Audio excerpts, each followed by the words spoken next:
This is Wendy Halley, and you're listening to Lucid Cafe.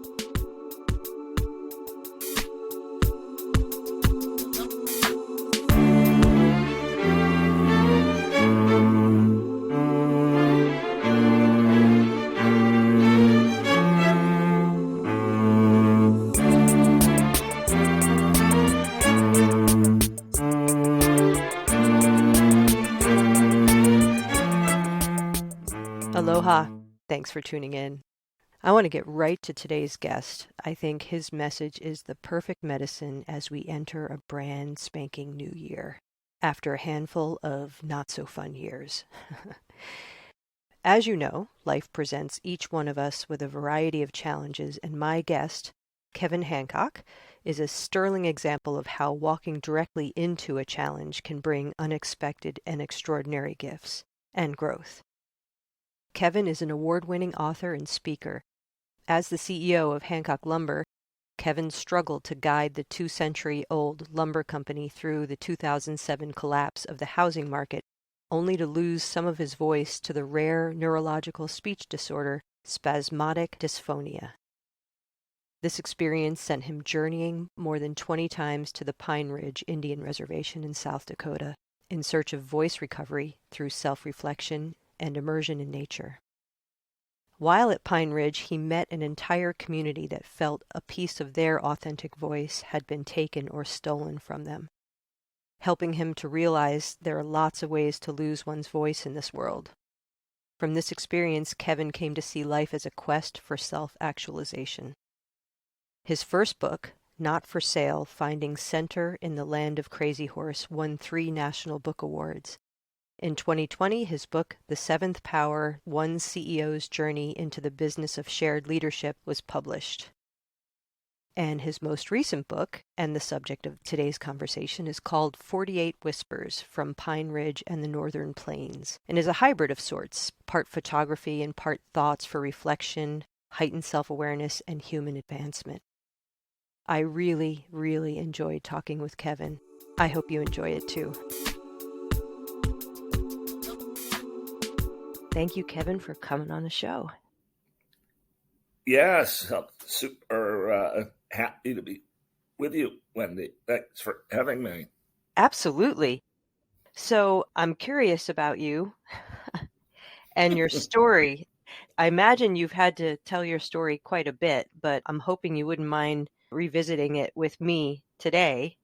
Yeah, I'd love to.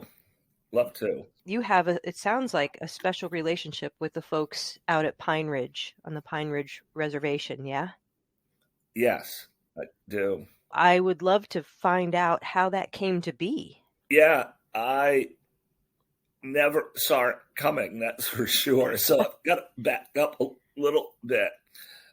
I am the CEO of a lumber company here in Maine, Hancock Lumber, and it's a family business that goes back to the 1840s. It's one of the oldest companies in America, and I'm part of the 6th generation of my family to work there.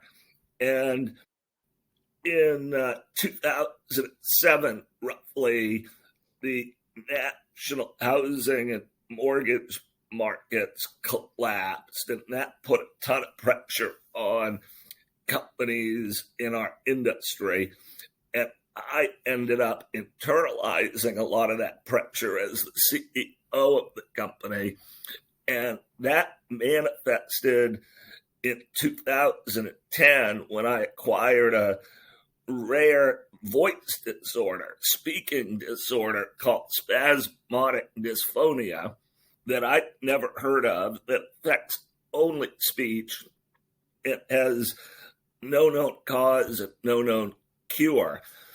And we can go down this road in a moment if you like, but I quite quickly had to figure out how I was going to lead without being able to really talk very much. So it was a big paradigm change in terms of how I thought about leadership. Anyway, to Pine Ridge, in 2012, the economy stabilized, and I could see that our company was going to be fine and go forward and do well and all of that. But I had this growing feeling that coming kind of from the rugged individualism of Maine, I tried to fight this growing feeling that I needed to serve myself a little bit more. I needed to take some time, catch my breath, and search for my voice, kind of on a literal and spiritual level. Didn't know how I was going to do that, but I've always had a love affair with the American West. And in August of 2012, I picked up a copy of National Geographic magazine, and the Pine Ridge Indian Reservation was the cover story. And I read that article and was swept up in a way I'd never been captured by reading anything before. And at that moment, said to my wife, Allison, I'm going to go there. I want to see what life's like for the people who live there. And that prompted a one-off trip in the fall of that year, almost a decade ago. And then one trip became two became three. And I've now been there over 24 times. The Pine Ridge Indian Reservation is in the southwest corner of South Dakota, very remote, very big, historic, poor financially, rich culturally, and in a land without trees, the total opposite of where I am in Maine. The connection to all of that, and then I'll pause, is at Pine Ridge, I encountered an entire community that didn't feel fully heard, that felt as if a piece of their authentic voice had been taken or stolen from them. And so in the most unexpected of ways, I really could oddly relate or felt a connection to their struggle. And I've kind of since become a champion, or tried to be, people and communities that don't feel they have a voice. So that's 10 years of my life in 4 minutes, but that's the story. That's quite a story.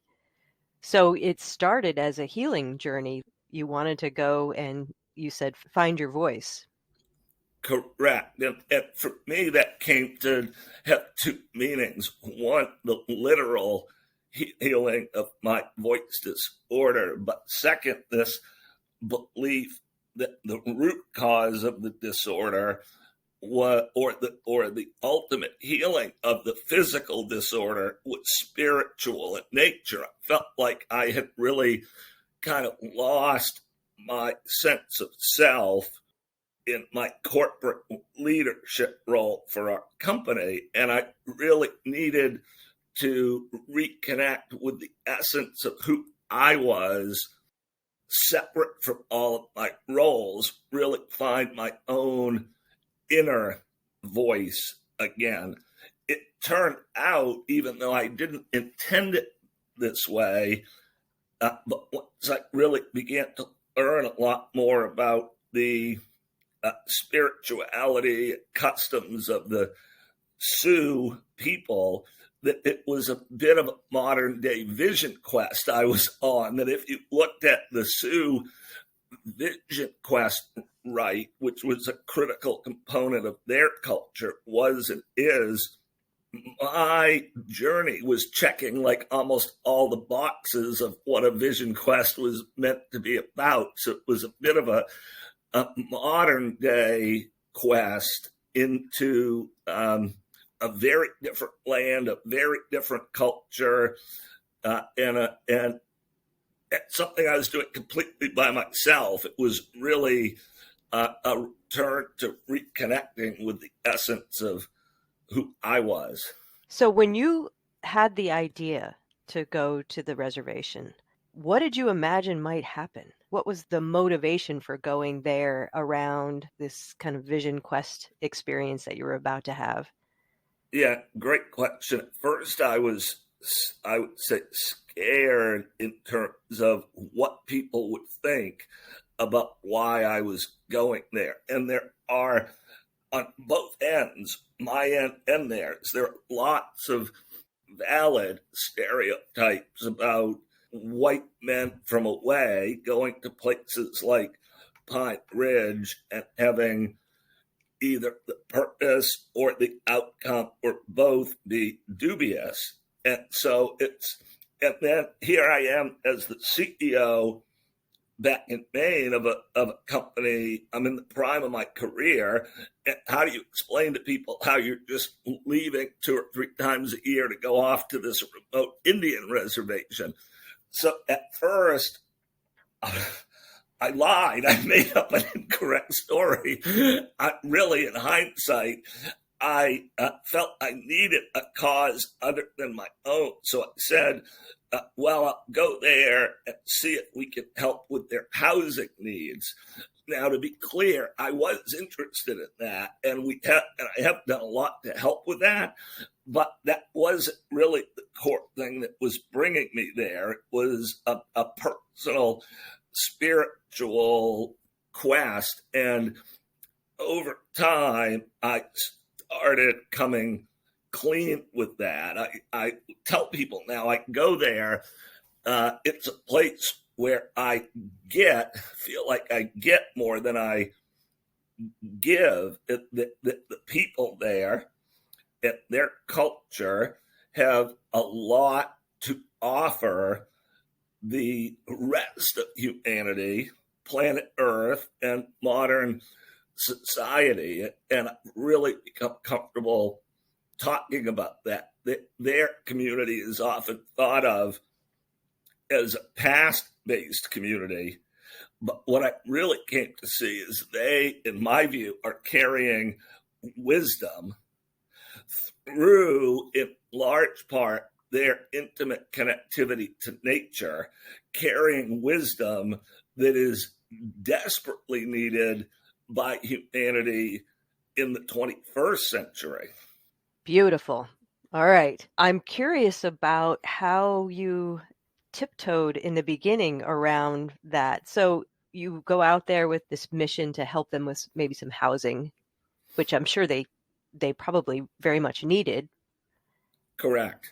I'm trying to imagine how the shift went from housing to your true wish, which was Yeah, to find your voice.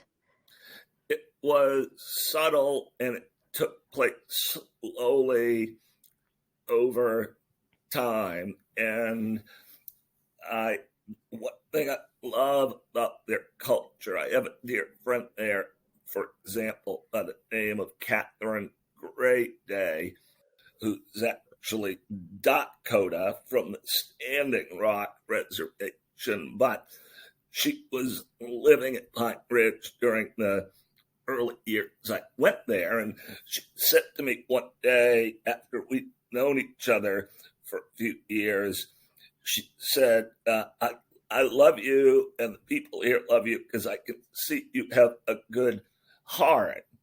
And the community tends to look not at what you're carrying in your head, but what you're carrying in your heart, your intentions.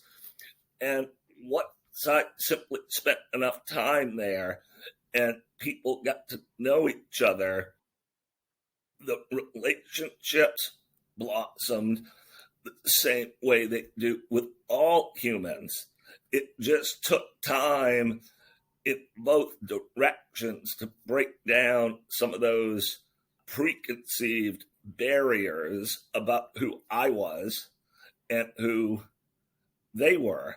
And I thought a lot about this too, Wendy, because you can say, well, their tribe is Oglala, their specific community, which is part of the Lakota band of the Sioux Nation of Indians, which is part of the North American Native community, which is part of the global Indigenous community, which is part of the human community. So, here's my point, if you back your view of humanity up far enough, we're all related. It's all the same tribe. Or if you narrow your view in enough, we're all different. and you can see whichever you want to see. Yes, absolutely. Beautifully put. And we certainly are struggling with that, aren't we? We are, and this really came to inspire me about my time at Pine Ridge, because here was this white male, middle-aged CEO from the East Coast, authentically becoming friends with dozens of people in this remote, disenfranchised, financially impoverished community. And today, I used to struggle with this question too. People would ask me, well, what do you do when you go there, Kevin? And I now just tell the truth with that answer too. I don't do anything when I go there. I just hang out with the people who live there. And that's, I think, what really tipped this. I wasn't trying to change or fix them or anything there. I thought they were amazing, are amazing as a community, exactly as they are. And it's possible to say there's no agenda, but I've been living as close to agenda-less when I'm there as I've ever lived. And I think the absence of an agenda is what opened up the opportunity for connectivity. And I've since come to say that I really believe, as a result of that experience, that awareness and connectivity in and of itself is a powerful act. I see you. I know you're here. I think you're important. I think you're valuable, powerful, meaningful, interesting, fun, all of that.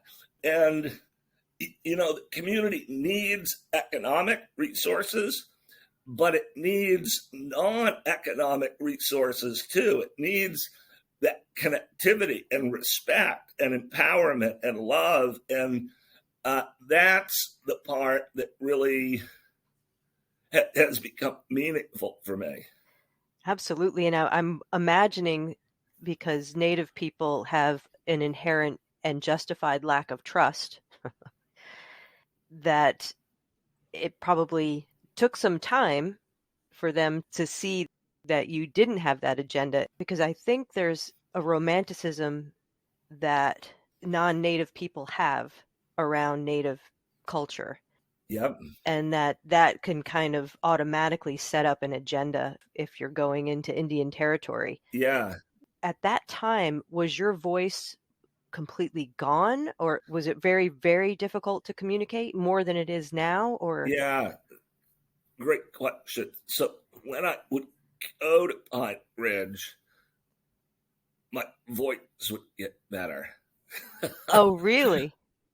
Not perfect by any stretch. Like, you could still totally tell, like, he's got a funky, unique, unusual voice, but it would get better. And what I've learned with my disorder, which is neurological, is the calmer I can make my inner core, the better my voice does. So it's actually a blessing, because I've got this built-in barometer that tells me on the outside how I'm doing on the inside. And so Pine Ridge was a place that was generative for me. It was giving me strength and healing somehow, and I couldn't articulate it, but I could feel it, and I just kept going back. Second, separate the question about culture and the proprietary nature of a tribe's culture and cultural appropriation and being respectful of their right to describe and define their culture.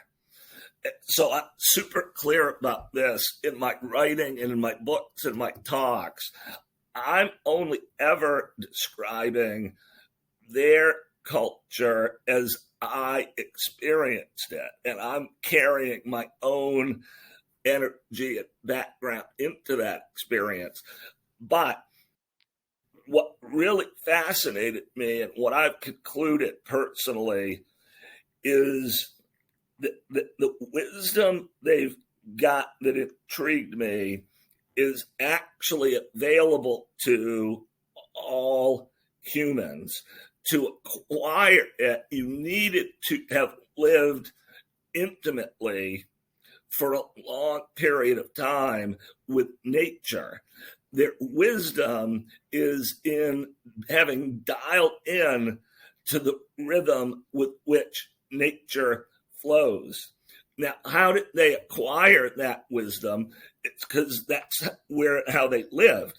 And any group of humans that lived intimately with nature, I think, would have access to the same understandings that might get articulated in different ways, but they're the same basic understandings.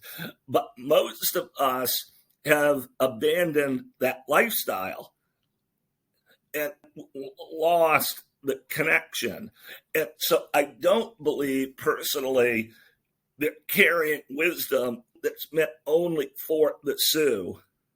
It's wisdom from nature meant for humanity that they uniquely are the masters of, the most knowledgeable gatekeepers of, because of the tradition of how they lived so intimately with nature. Have you ever heard of the concept of indigenous mind versus colonial mind? I've not heard that phrase before, but I'd love to hear what that means to you. It's a cultural worldview. Colonial mind, I mean, you can imagine what that might be, right? It's the mindset or the cultural worldview of domination, of taking over and making something the way you want it to be. And indigenous mind, and this is my understanding of these concepts, let me put that caveat out there. Indigenous mind is about relationship, which is what you're talking about. It's about being in relationship with the natural world. Yes. Your community, the people around you, yourself, and if you have a spiritual practice with your invisible friends in the dream time, right? So being in relationship with everything around you. And I wonder if that, because Western culture is so deeply embedded in colonial mind, that we've lost that relationship with the natural world. I'm suspecting that's contributing to this romanticism around the native perspective in any culture, any native indigenous people, that it's more like a longing for that connection that we're maybe trying to, through native people, trying to reconnect, when you're right, we could Yes. find it on our own at any time. Right. And I think they are a reminder of an alternative perspective on the world and life and self and relationship.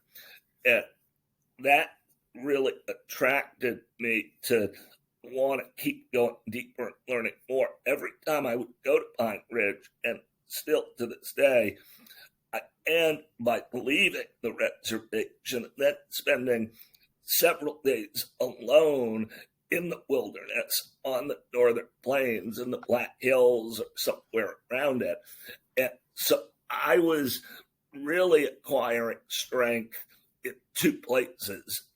First, with them in their community, and then second, on my own, sequestered in nature. And the change it started simply. I'd go home after the first trip or two and say to my wife, Allison, you might laugh at me, but I actually feel like I can hear better, like I can see better.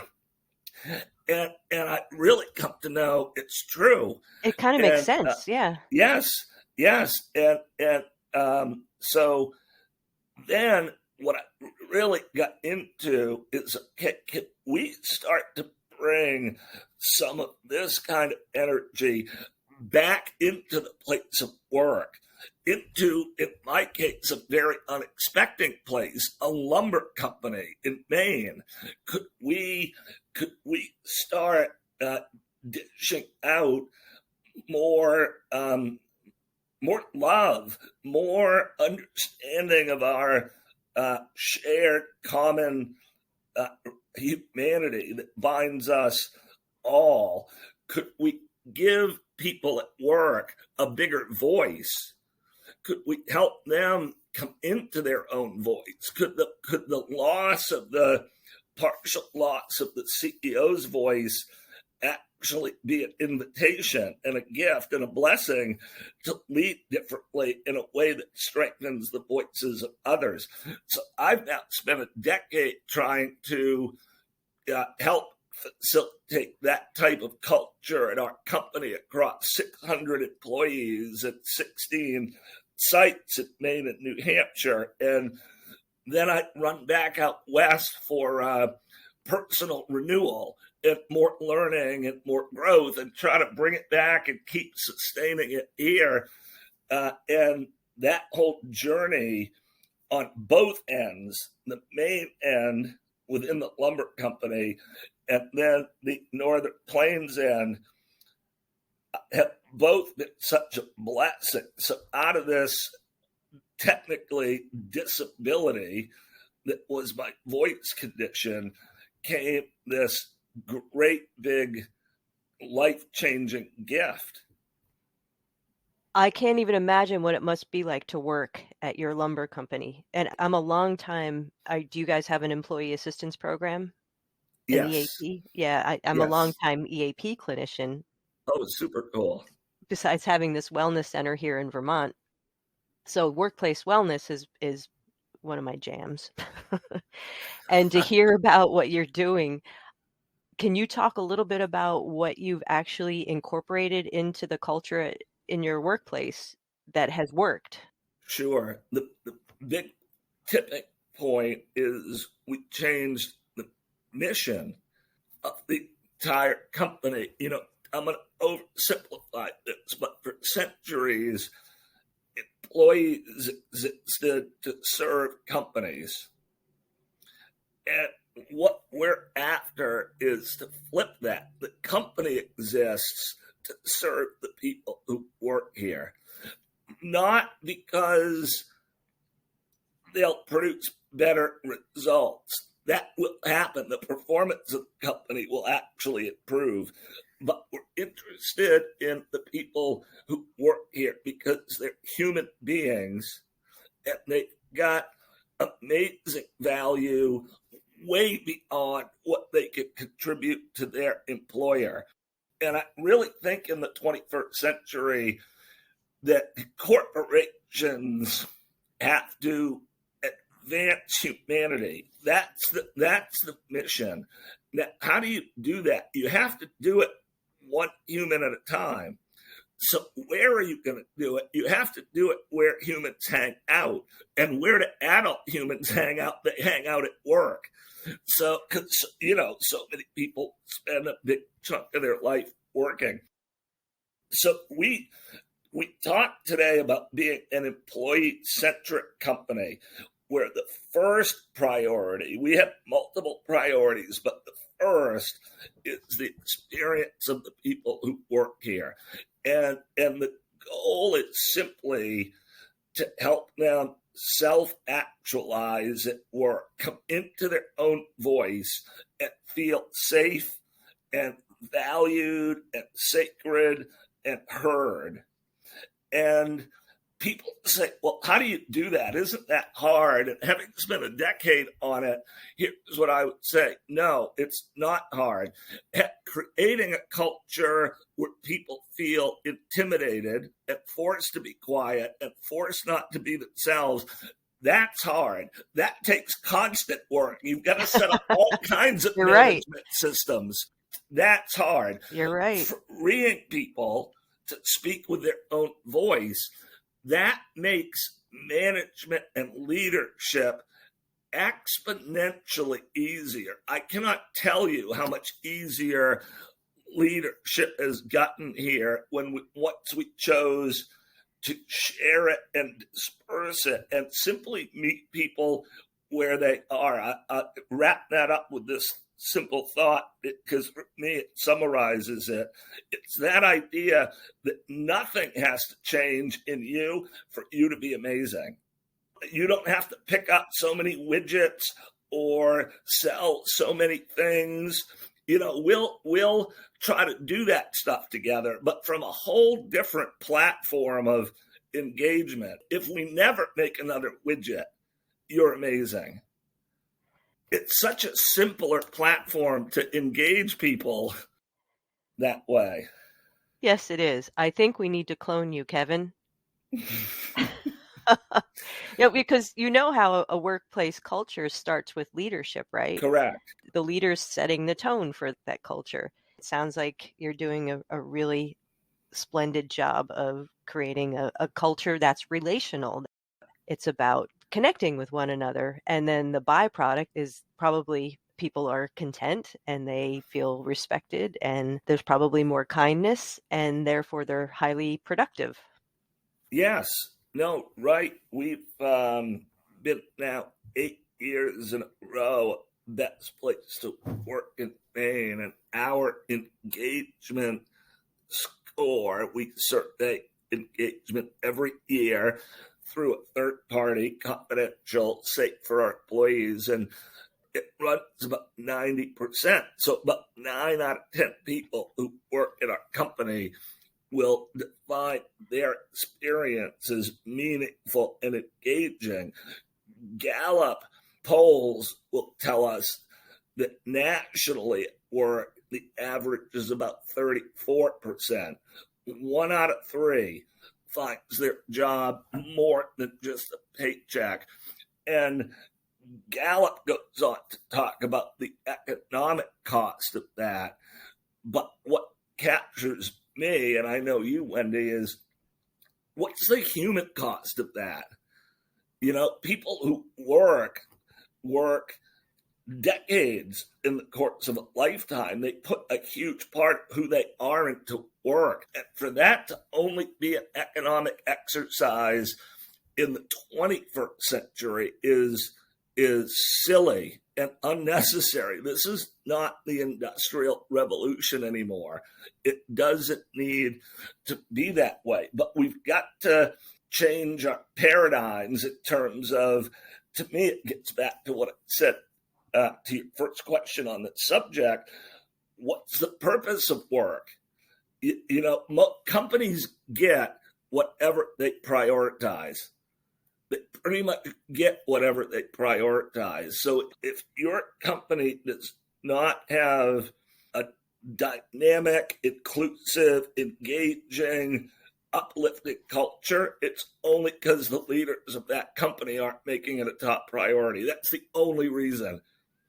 That makes perfect sense. And yeah, I was just thinking that how great would it be for each individual, all of us, to kind of create our own personal mission statement, not just the workplace, but what do I want my experience to be? Who do I want to be? Yes, right. Work should enhance that and support that, not discourage it and thwart it. Think about this question too. It's become my favorite rhetorical question on this subject. What if, just pretend, everybody on Earth felt trusted, respected, valued, and heard? What would change? Everything would change. It's the root of all human social problems. Yes, indeed. It would be a much different world, that's for sure. Right. And we can be overwhelmed about the impossibility of that, or we can all just treat someone that way. What a novel idea. Right. And this happened to me at Pine Ridge too at first. When I saw the need there, it overwhelmed me. But then I settle in that simple place of, yeah, I probably can't become valuable to everybody here, but I bet I can become meaningful to some people here. And same thing in our company. I can't create a work culture ideal at every company on earth, but I can give it the old college try here, and you just break it down to something manageable. I think there's so much TV and internet and phones and info and news today that it feels overwhelming. Definitely. But really, we've got to take everything back to a local human level. And when you take it back to a local human level, it's always actionable. Yeah. I mean, when you put it like that. so so I want to, before our time winds down, I want to talk to you a little bit about your book, which is called 48 Whispers. It's like a photo journal of your time out there. Yeah. Yes. Can you tell me a little bit about the genesis of this book? It also has a lot of little essays that you've Yeah. written and quotes and stuff like that. Yeah. So go to the reservation and the surrounding plains 2 or 3 times a year, carrying a camera and a journal. And I just could see differently and think differently, think with the heart. And the ideas that came to me were life changing for me when I would go back home. So over a decade, I had thousands of pictures and thousands of writings. And people started to see them and were like, you ought to share some of those. So that's all it is. It's really a modern day travel journal, but really journaling with purpose into the essence of our shared humanity. And as Sue approached it, rebuilding your world from within. So for me to become more valuable to you, Wendy, for example, I first have to become more whole and valuable to myself. And when it's that old Gandhi line of thinking, when I change and when I grow, the world around me is gonna benefit. And I've also really tried to translate that back into a new approach to business leadership, which is for myself, managers, supervisors, you don't really need to focus much on anybody but yourself. I found that giving myself right is pretty much a full-time job. Right, and exactly. and the best thing I can do to influence the company I'm the CEO of is literally to try to be that change that I want to see. And that leadership is actually an inside job. It's not about what others need to do or become. It's about what I need to do or become. And that was liberating. Right. Because before, with 600 people at our company, the old thinking, how are they going to change? How am I going to change them? Well, that's overwhelming. And that's not the way it even works. Now, and the new thinking has been so liberating. I just need to keep strengthening myself, making myself better, becoming what I want to see. And that could change an entire house, school, neighborhood, company, country, or planet. It sounds like you're not talking out of your ass too, because it sounds like you're actually experiencing those outcomes. It's not just a concept that you're sharing, right? that's what really motivated me to do the book, to be like with you today, is I've invested a decade in our company, and the change has been dramatic, as described by the people who work at the company, and statistically by our performance. So I know this works, and my first job is to keep getting myself right. Second job is to help our company be the best it can be. But I want to invest some energy in trying to spread this too, because I know there's a path here in what you and I are talking about today. So do you talk to other companies about how to replicate what you've been doing? I do. I try. It's tricky, right? Because I try not to. You can't be pushy about it, and it's not ever about look what I did, do what I do. Very few people who had their awakening would have lost their voice and then gone to the Indian reservation. That was just my path. Very true. Yes. My point is don't you try to do any of that. You just catch your breath, find some quiet time, start looking inward, follow the voice in your heart. No, that's what I mean. Yeah. Are you Yes, sharing that with that is other? the message. Yeah, Yes, exactly. Yeah. No, I don't mean that everyone should start going out to Pine Ridge. Yeah. Right, exactly.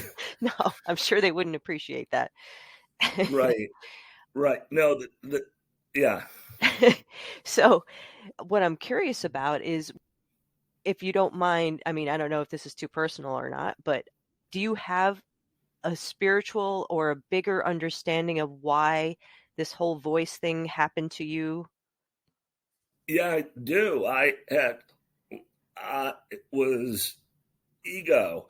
When I was younger, I saw the company as a way for me to prove my worth or value through leading it. And I got really absorbed in that kind of traditional view of my work performance as me. And I was also quite the orator. So I led by talking, and I led by convincing and telling. It wasn't bad. It's what I learned growing up. It's how everybody's led for 2,000 years. But then I got my voice taken away from me. It's just so ironic to me that that's what it took. And suddenly I couldn't do that. And that's when I stumbled on, first, on listening, and then second, on this understanding that leadership is really about dispersing power, not collecting it. It's about giving other people a bigger voice. So I got lucky in a weird way. I had this trigger that forced me to stop and reassess and change. And I honestly don't know if I would have had enough self-awareness without that push. But I've since learned, therefore, that we've all got to pay close attention to the stuff that happens to us. Yes, indeed. And the stuff that looks like it's only just a problem. And find the message. I now talk about it as learning to follow. I used to just lead, and now all I try to do is follow the path that's trying to be laid out for me, if you will. Yeah, because life's tragedies can sometimes be a great gift. Right, and they come for us all. They come in different forms, and we've all got different blessings and different challenges, but they come for every single human. And ultimately, it's part of the experience on this planet. It's so simple and well, so simple, but everybody that lives dies. Everybody you know will die. That this planet is set up for loss. Yes. And we have to help each other navigate that. And we've got to try to learn to see the growth and the invitations within the wounds, which is easier said than done. And I can talk about this better than I can live it. It might sound like, wow, he's got this down pat. I've got to work on everything we're talking about. I have to work on every single day because we're all human. I'll drink to that. Yes. Right. Cheers. Oh, man. So it's quite a journey you've been on, sir. It's been cool. I've really come to like the concept of self-actualization. It's all, everything we've talked about, Wendy, has made me think about the unanswerable question. What's the purpose of a human life on Earth? And from my experience with my voice and the marginalized community at Pine Ridge, I've concluded that maybe that purpose of a human life on Earth is to self-actualize. It's one thing we've all got in common. We've all got a unique, never to be repeated voice and spirit. There'll never be another Wendy, another Kevin, another everybody. And our mission in that lifetime is to come to know that voice, that essence, love ourselves for who we are, and live authentically with that voice. And leadership should facilitate that, not thwart it. But the truth is, for thousands of years, it's mostly thwarted it. It's mostly been about controlling voices. That's colonial mind. It is. It is. And you can see it everywhere today, whether it's in a capitalist country or a communist country. You can see it everywhere. It's embedded in leadership. And that's the pattern that if we could break it, the course of humanity would take a major turn for the better. Well, stay tuned. We'll see what happens. What are we going to do collectively? It is a fascinating time to be on planet Earth, isn't it? It is. I think you've got to see the opportunity, but we've got to bring it back to a local level. Again, that's what I come back to. If you look at globally what someone else has to do to make the planet or humanity better, I pass out from being overwhelmed. But when you bring it back to a local level, you can always advance yourself and the people around you through the concepts we have the joy of chatting about today. Go sit by a tree. Or if you're out west, in the plains, sit on a rock. Right. No, it's about quieting down and getting regrounded and repurposed in order to then go forward and create change. It's doing less more often in order to do more. And we make this all way too hard on ourselves. There's a much easier way to do things than the way we're going about it generally as a society today. It doesn't need to be the head banging frustration drill we make it. No, it doesn't. You got to put a memo out, Kevin, to the world. The subject can be no need to bang your head against the wall. And then you can write what you just said. Yeah. And you can add in, go hang out by a tree. Yeah. And again, I've seen it at our company. As our performance has improved and the leadership's been dispersed, the work for everybody has gotten way easier.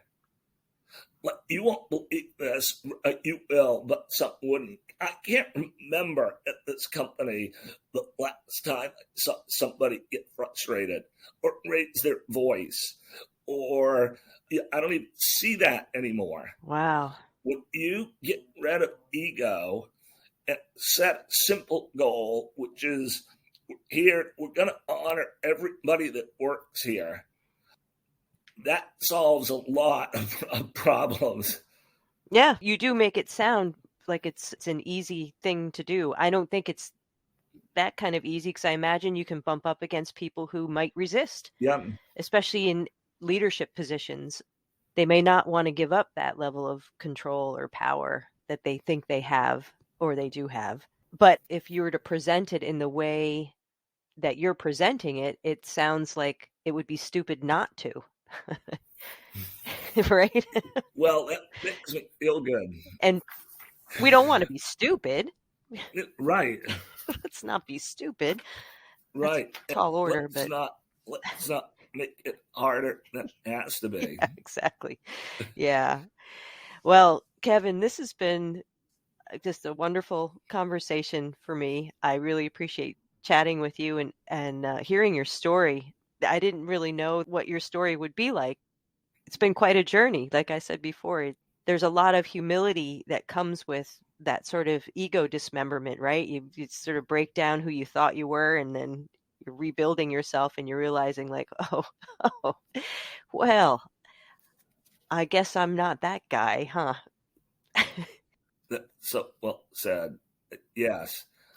I've loved the time for me when it went by like the snap of a finger. So I really appreciate you having me on, and I've loved the conversation. I'm going to say it again. We need to find a way to clone Kevin. To me, what really comes across is that he's not just spurting a bunch of platitudes, that he's speaking from a place of experience, which carries a lot of weight in my book. I love that he's suggesting that authentic change starts with yourself. And that begins when we receive an invitation to enroll in the School of Hard Knocks. For Kevin, it was the 2007 financial crisis, followed by the loss of his voice a couple of years later. Then the real work begins, if you take yourself up on it. Each serving of humble pie that you manage to swallow while getting your degree in Hard Knocks brings you one step closer to a broader understanding and a new source of strength and resilience. And then, like Kevin, you can live your story and inspire others just by being you. If you'd like to learn more about Kevin and his books, please visit his website, thebusinessofsharedleadership.com.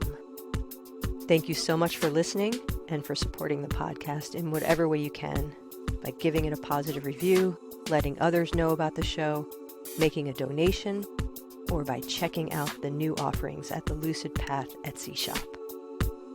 Until next time.